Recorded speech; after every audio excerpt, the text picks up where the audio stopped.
Hello everyone, and welcome to Soul GPS, where we learn to take our life back in our hands after narcissistic abuse.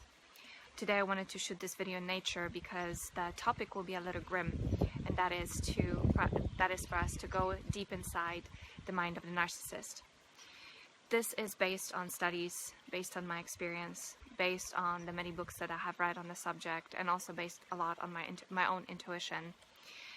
Well, I've been thinking about this a lot because I would say that in many ways, even though the experience that I've been through has been so frightening and I wanted to get away from it as far as I could, which I did. I ended up moving to a different continent, essentially. I've been also haunted by the ideas, by the thoughts concerning why do they act the way that they do, considering the choices that they make and just their overall perspective on life and relationships. And as I have uncovered the many narcissists that I've been actually surrounded by all my life, I began to draw some lines and parallels and finally came to a model. It's a really simplistic, simplified model, but I think that it really hits on all the main points of what really goes on inside of their minds. So let's get to it. I believe that the mind of a narcissist is built out of several layers. The first layer, as I have touched on in my earlier video called Is the Narcissist Possessed?, where I was exploring the idea of the narcissist being so deeply connected with their primal self as opposed to their thinking, logical self in the moment when they rage, that it is rooted and funnels straight into the core of the narcissist's not injury, because I don't want to confuse it with narcissistic injury, but you know, their trauma, right? Their trauma. So, and that core, I believe, is shame-based, and it's a toxic form of shame. It's not healthy shame, it's unhealthy shame, in which the narcissist at the very core of their being believes that they're really worthless, that they're really no one. And this may come from a very early time in the narcissist's childhood, such as from an abuse by an adult, perhaps a parent. It could also come from other places, such as something may have happened to the mother while she was pregnant. Maybe there was a brain injury. As you study the brain, you will realize that it is a very sensitive organ, which is why it is protected by a skull, right? It's very, very hard shell to protect it. Is because sometimes the smallest injury can have very major influence on how we perceive the world and how we act, and makes us come from the limbic brain area, which is the state of emotions that feel very threatening, right? The emotions that exist as a result of us being threatened.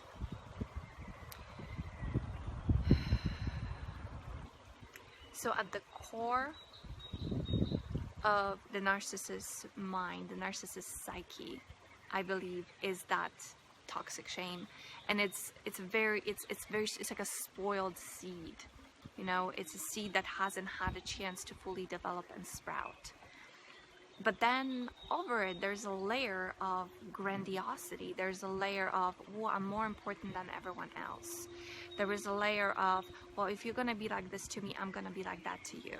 There's a layer of cunningness that then forms another layer that is all manipulations, stratagems, all sorts of actions, game plans, in order for the narcissist to feel like they are someone, to feel like they do have worth. The car pass. Like they do have some sort of a value. Now these two elements, the toxic and the grandiose, the negative and the positive, so to speak, both are fake. They're artificial constructs. They exist because there hasn't been enough health in the environment, perhaps enough balance, enough nurturing for the child. Now, it is kind of similar with the codependent, because what happens to the codependent is they're also neglected. They're also oftentimes put down. They're shamed. They're doing all that.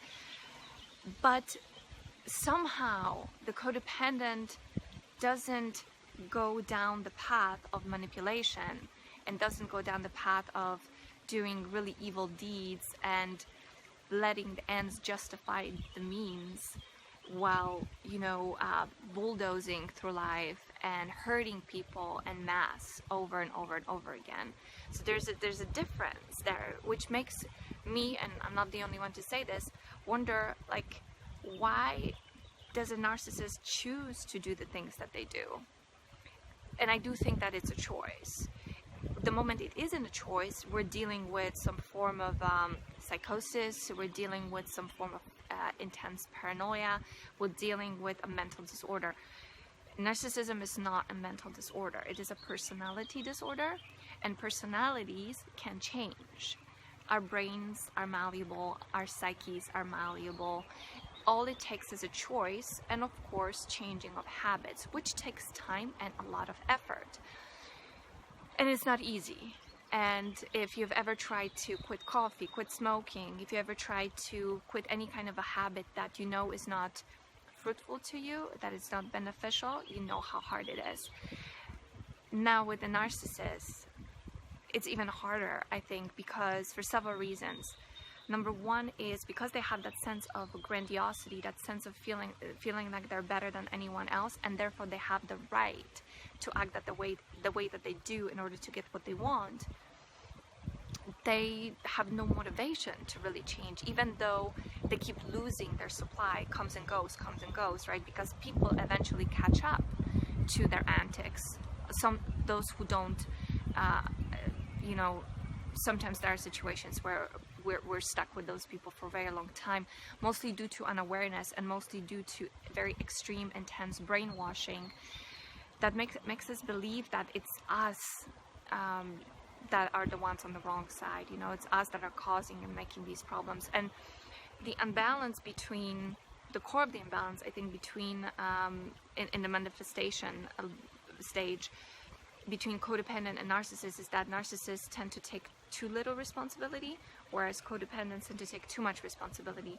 So the relationships end up being really one person pulling all the strings, the invisible strings, with the other person really having no clue what's going on, what's happening with them. And it's the effect of putting a frog inside of a pot of cold water and then turning up the heat slowly. So it's difficult for many of us to catch up to what's really happening, what's really going on. Therefore, we tend to stay longer in the relationship and just take on more hurt. And again, as I've mentioned before, codependents are masters of burdens, carrying burdens. Again, we take too much responsibility, right? So we are used to carrying a lot of weight on our shoulder. And so we move through life like this with a lot of weight on us. And sometimes it can even manifest as us putting on a lot of weight. So once you drop that, once you're able to recognize what's going on, realize it's not your fault, and cut the ties and do a 180 and begin to heal yourself. I'm going off the subject for a moment, but it's important. Once you're able to do that, it's going to feel, you're going to feel so light and so different. It's like there's no comparison. Like, I'm even thinking right now, because I've done quite a bit of healing, even though I still have more to go through. But the difference, once you really cut contact and have the ability to mend yourself and integrate all of these parts of you that have been shattered into tiny little pieces because you've been subjected to this kind of a disordered way of thinking, and being an empath makes us very much it makes it so much easier for us to feel into what the narcissist is going through, right? So we become almost like them. We want to, because we want to be intimate. So we drop our guard, we drop our boundaries, and we allow them in, we let them in. And so we almost like become like them. We don't become we don't become narcissists, but we take on the disorder. And they absolutely love this, because now you're the one who's carrying their weight, who's carrying their burden. So now they feel great, you know, and not only are you carrying the burden and you've taken all the responsibility, but on top of it, you're doing all the work for them, right? Like I remember, like in my cases, I've been kind of the savior, you know, like giving money, doing free work, you know, offering offering rides, doing like I was constantly being pulled in many directions. And then when it came to have some time for myself, I was left with scraps, right? And by that time I was usually pretty tired, and I was like, okay, I'm just gonna try tomorrow. So they have this way of sucking your fuel, sucking your lifeblood out of you for their own purposes. So okay, back to the narcissist mind. I'm sorry about the noise. Hopefully you can hear me okay. So we have the toxic core that hasn't been resolved. And so it has this gravitational pull. You know, when something happens to you, like you have an issue that's unresolved, like somebody says something and they are waiting for you to reply back, or you have an open task that hasn't been completed. You know, you think about it, like it's always somewhere in the back of your mind, and you want to finish it. And then the moment you finish it, the moment you complete it, you feel like, oh. So this is like a really major, almost, you know, in a larger scale, similar idea to that. Because what we're looking at is the repetitive conditioning of a child to let them know that they're bad, that they're worthless, and so on and so forth. And oftentimes they get all of that feedback, right? So they really begin to believe that. So they feel horrible. They hate themselves. They actually hate themselves. But then somebody else comes along, right, to tell them, no, you're wonderful. But by then the child is very confused. I think that this is the origin of cognitive dissonance that later gets passed on to us, and we later need to struggle with untangling, because it's just that's what keeps the trauma bond really strong. I've made videos on it, on trauma bonds, you can check out. I'll link it to the in my comment section below to the trauma bond video. So what happens is you have the toxic core, you have the grandiose self. Both are not real, and the narcissist wants to go towards the positive, but the negative keeps pulling them back. It's like a slingshot, because it's unresolved, and it's going to trail them all their life. And you know, as they say, like, what you resist persists. So it gets bigger and bigger and bigger. So the monster gets bigger, the ghost, the haunted house gets bigger, and so the grandiosity needs to get bigger. So what they do then is they go around the world seeking feedback that gives them that positive sense of self, that positive validation. So, you know, they may look the part, they may take on a certain persona that is en vogue. Especially this is the case, I think, with the somatic narcissists, who just surround themselves with wealth. They surround themselves with material things so that they can get admiration and validation from people that they have something. Others do plastic surgery, right, to always look the part. Others, they just, the more intellectual narcissists, they just dive into philosophy, and they want to be the smartest one wherever they go. The more manipulative types, such as the more dangerous, like psychopaths and so on, they just are extremely charming, and you know, they just make people absolutely fall for them, because they know exactly what to say, what that other person wants to hear, because they are able to hone in on their weaknesses. So they're very keen with that. They don't spend too much time doing a lot of other things, because this is the thing that ensures their survival. That's why they get so good at it. That's why it's so easy to fall into the trap, especially if we have holes in our psyche that are always looking for that validation. So you have those two fake things that are constantly battling with each other. And if you then try to threaten that in any way, you're going to see a monster come out, right? That primal sense of survival, that primal side of them is going to lash out, attack you, try to destroy you, try to completely annihilate you. It's like you're on the battlefield and they just pull out the sword and they just go at it. They want to completely destroy you because they feel like you're going to destroy that shell that they have worked so hard to build, right, all their life, in order to hide that terrible shame that they have been trying to reject all their life.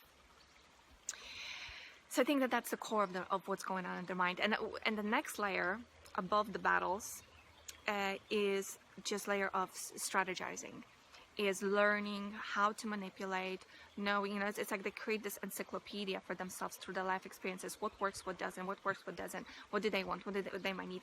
And they put on the facade, they put on the mask.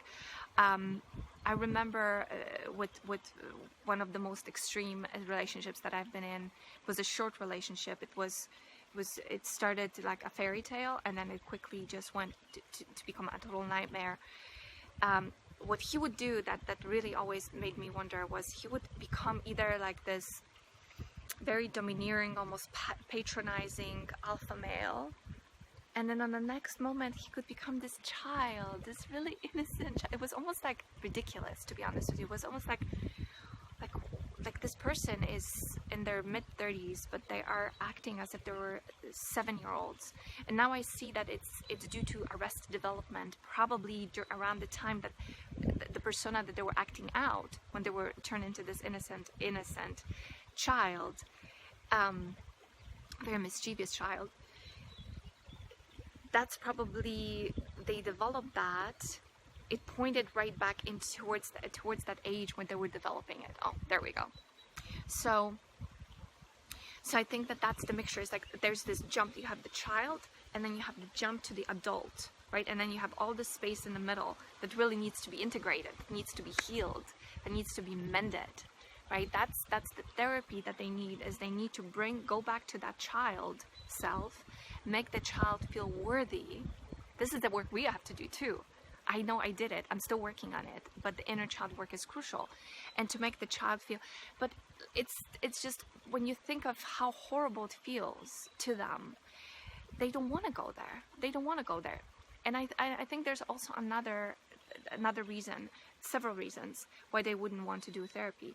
The second reason is that the way that they've lived their life has given them what they want. It has given them the supply that they've been after, and they've been doing it for so long, usually, that they know, okay, well, this person is going to leave, this person is going to, well, I have 10 more lined up. I know exactly how to do it, right? Because there's a lot of unawareness on our planet, in our world. A lot of people have no idea what's going on. If you're watching this video, you have such a leg up in this phenomenon, because you'll be able to spot it. And it's becoming more and more epidemic these days. It's more and more common. So, yeah. So you're doing the work, and then there's another reason why I think they therapy with a narcissist is almost impossible. It may happen. I'm not saying that it can't, but here's the thing: when the codependent goes through the therapy, and they look at all the things that have happened to us, right? Again, we have a tendency to take too much responsibility. Remember, too much responsibility. So we feel like everything that has happened to us, somehow we deserved it. Somehow we made it happen.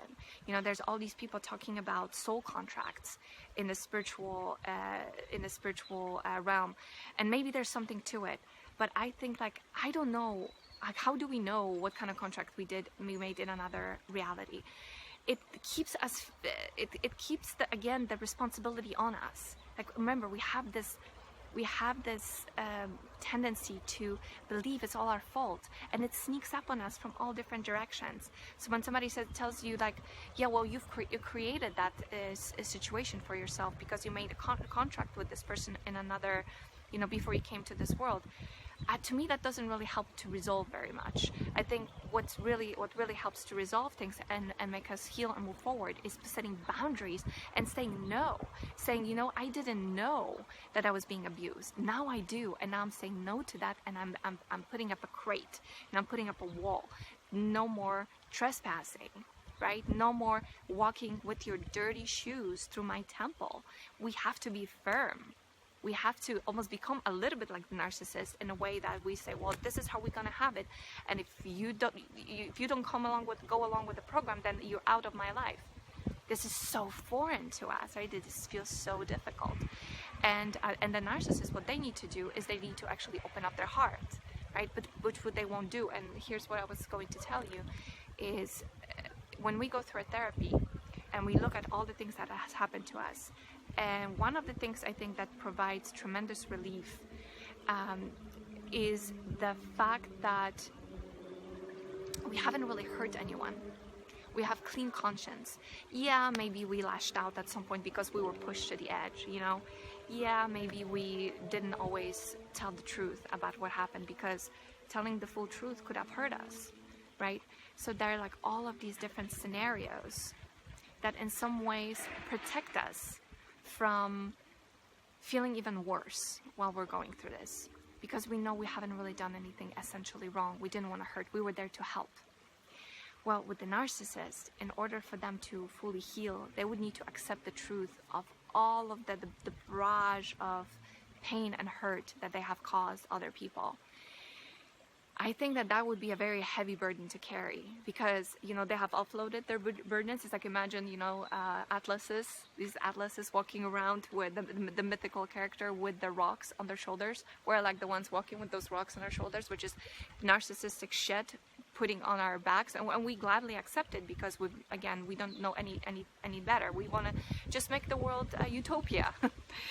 So now they have to take all these rocks back and carry that burden. I mean, anyone's spine would crack under this weight, right? So that's why I'm just very skeptical about them changing, about them wanting to change, because that would mean really going through hellish of a time. We go through hell in therapy, but what the narcissist would have to go through is like, I don't know, 100 times that. So that is the core of the narcissistic mind, in my view. It's remember, spoiled, toxic core that has become this ghost that haunts them.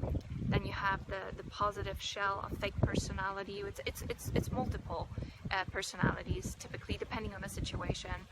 They oftentimes behave differently with different people, depending on, you know, what they need and the personality of the person they're interacting with. They always want to seem like they're just the perfect fit with them, right? Because then it makes the other person drop their guard and open up their heart and say, yeah, well, how can I help you? So, but when I say positive, I don't mean it in the sense that it's positive for the world, for the recipients. It is a cunning shell, but it feels good to the narcissist, because next to the toxicity that they carry, it is kind of like their exit. This is their exit door from their shadow of their childhood. And I don't know if they're even aware of any of this, honestly. And so, and the next layer is the strategy. So all the different things they do, all the tricks in their bag that they use in order to get their way, especially as the relationship develops, it gets more bumpy, it gets harder for the narcissist to keep control. So then they resort to all sorts of different things. And I remember actually the last night that I spent in the company of my narcissist, where it was literally a journey into the inferno. He actually told me this. He said, because he said, well, what do you want? What do you want from me? And I just said, I just want love. And he said, well, I'm running out of tricks. I'm like, okay, tricks. It's like he just basically told me that the whole relationship was a series of tricks that were used in order to somehow placate me and make me want to believe that he was really my soulmate. So, okay, I can keep going on and on, but I want to keep this video relatively brief. I hope this helped you. I hope this gave you some idea of what the narcissistic mind looks like from the inside out. Of course, it varies from person to person, from one spectrum to the other. Some of it can have a milder form. On the psychopathic end of the spectrum, it is just pure strategy. It's pure survival. They don't feel anything, so they can get really sadistic as they're hurting somebody, as they're killing somebody. They're actually taking immense pleasure in this, observing how the other person is just squirming in pain. It's the pain that they feel inside that they're projecting outwards so they don't have to carry it. So it gives them a temporary relief. It's like a drug. It's like gives them a pacifying sense. It's like plus and minus zero out, right? So now that person is suffering, so for a moment they don't have to, they can actually feel good. It's absolutely sick and it's extremely dangerous. These people are dangerous. We need to know that they exist. We need to know how to protect ourselves from them. And you know, this whole fascination with the psychopathic, narcissistic mind, it's really not that deep. It's really not that interesting, really, when you really dive into it, when you really you know, dissect it. There's really not that much going on. So if I were you, I would, I mean, if you really want to go deeper, have at it. There's a ton of great books and materials on the subject. But if I were you, I would really turn the attention inward and go and explore the levels of consciousness of a healthy mind. And even though, yes, we do need mending, we do need integration, because we've been through this, I think we have a much better shot at going into stages of bliss, whether it's by following the eightfold path of yoga, whether it is by doing mindfulness and meditation, whether it is by practicing kindness, whether it is by developing your intellect, whether it is by changing your life around, whether it is about setting goals and then accomplishing them and just going through the phases of self-actualization. I mean, it's like sky's the limit. So I think healthy minds are much more interesting. I think that also once you clear yourself from this toxicity, once you clear yourself from this fascination, and mostly by healing the cognitive dissonance and breaking the trauma bond, which comes from you really accepting the truth that the person you were with was not the person you fell in love with. You fell in love with something fake. You fell in love with something that did not exist. And maybe not even fell in love with, maybe this was your mother, maybe this was your father, maybe this was your sibling, right? You thought that they were your friends, but what, like, how can somebody be a friend one moment and a lover one moment and a parent one moment, be loving and supportive, and then do a 180-degree turn just because something, you know? Like, that just makes no sense. But it did make sense to us if we were raised in that environment, because we were used to that. We're used to those tidal shifts coming back and forth. So then when we ventured out into the world, when these shifts were occurring within us and deep in our emotions, we thought that, you know, this felt familiar, so this is probably safe. Well, it wasn't, and it isn't, because you're here and you're digging through this. You were tricked, you were manipulated, it wasn't your fault. And now you can change. Now you can change. Now your real life is beginning. Doesn't matter how old you are. Doesn't matter whether you're in your 70s or whether you're 18. It really does not matter. The truth is you can get out of this. You can get out of this quickly if you work deeply, if you practice self-care, if you learn to spend time with yourself, if you learn to be comfortable with the void that was left after the crazy narcissist has, not crazy, again, I shouldn't say crazy narcissist, because they're not crazy, they're crazy making, and crazy would imply that, you know, they were not conscious of what they were doing, but they were conscious. But you know what I'm saying, you know, once, because they're so charismatic, there's always so much going on when they're around. Once they leave, it's like a quiet, empty room. You're just like, you know, crickets, what's going on? And the attention is left on us. And if we are broken inside, if we've been shattered, if we are carrying grief, that's something we want to sit with. We want the distraction, which often makes us very susceptible to repeating the trauma. I urge you to sit with that grief. I urge you to sit with that silence, because after a while, that silence is going, and that void is going to fill with shimmering light. Is going to fill with something new, with a new potential, with a new possibility that is much more connected with your authenticity, because it will well up from your core as opposed to come from the outside in order to then sway you and make you do something that normally you wouldn't do. So this is an opportunity. If you're going through healing from narcissistic abuse, it's an amazing opportunity. You know what happens when there's a tragedy in the world, right? People come together. So a tragedy happened to you. Now it's time for all the different parts of yourself that you have pushed away to come together. Be patient with yourself. This was going to take some time. It's going to take a few months. If you do need help, you can write to me. I offer email support right now. My email address is below in the description, and I'm more than happy to offer you the validation, to offer you some tools that may help you in the next stage of your healing, because it comes in stages. Like, for instance, you can't forgive. I would not even bring up the idea of forgiving. This is some animals. I'm in the middle of a country in Slovenia, and there's this cute donkey that just keeps on crying. It's so cute. Anyway, yeah, like I wouldn't even bring up forgiveness work until way later. Like after you have already like processed all of this, and you're already well on your path to creating fulfillment for yourself. You're basically living a whole different life, and you just, something keeps nagging you about the past.